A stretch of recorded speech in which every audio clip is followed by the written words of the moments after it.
My name is Victoria. I'm a product marketing manager here at Labster, and I'm joined by Monika, product manager and accessibility expert. So Monika, I'd love to talk to you about why accessibility is so important when it comes to STEM education. Accessibility for us is ensuring that all the students they are equal and they have equal access and opportunities to participate in STEM education.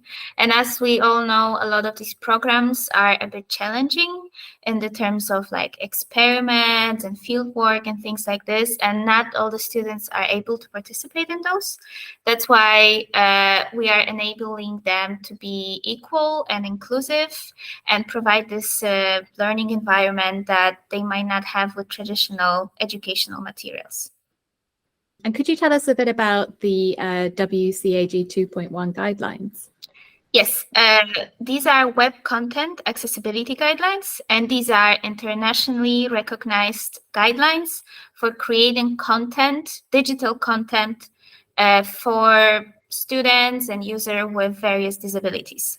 They are internationally recognized by a lot of institutions, countries, states, governments, and they are our guiding light to provide and make our content accessible. Unfortunately, they are created mainly for websites, and if any other web content that is not like website in mind, like immersive simulations, it's a bit challenging and more complex to interpret those guidelines. But we are doing our best to provide the same experience for all students.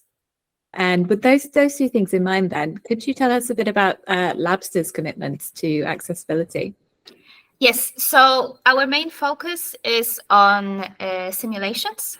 So our main product that we provide, more than half of our catalog is right now available with various accessibility enhancements and features.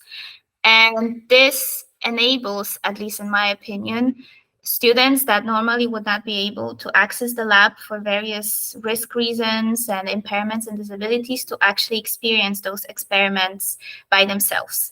When we talk about these accessible features, we're covering a very wide range of disabilities. So we provide keyboard navigation, building screen reader for vision impairment students. We care that our materials are colorblind-friendly. We provide audio features, visual feedback, and also what is sometimes not able in physical lab, you can stop time. So no activities are time dependent. You can always come back. You can enhance graphics that you can see. You can repeat the experiments. And obviously, you're not restricted by these physical boundaries of real life lab. Amazing. So what is on the horizon? Yes. So as I mentioned before,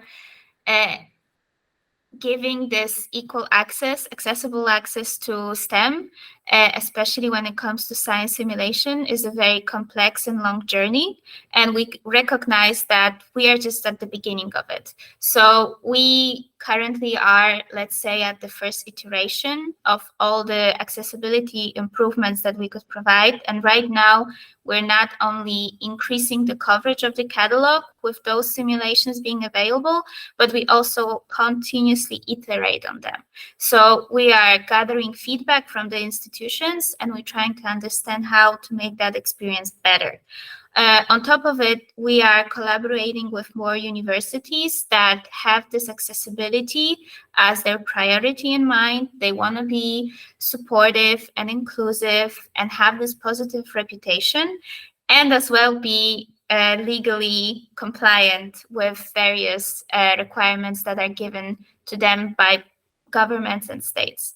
Beyond that, we are trying to make Labster accessible journey in overall. So it's not only the simulations, but we are ensuring that the students are independent from the start when they actually find the simulation on our platform, through actually playing the simulation with accessibility features in mind, and then revising these materials using supplementary materials that we're providing. All sounds great. Thank you so much for your time.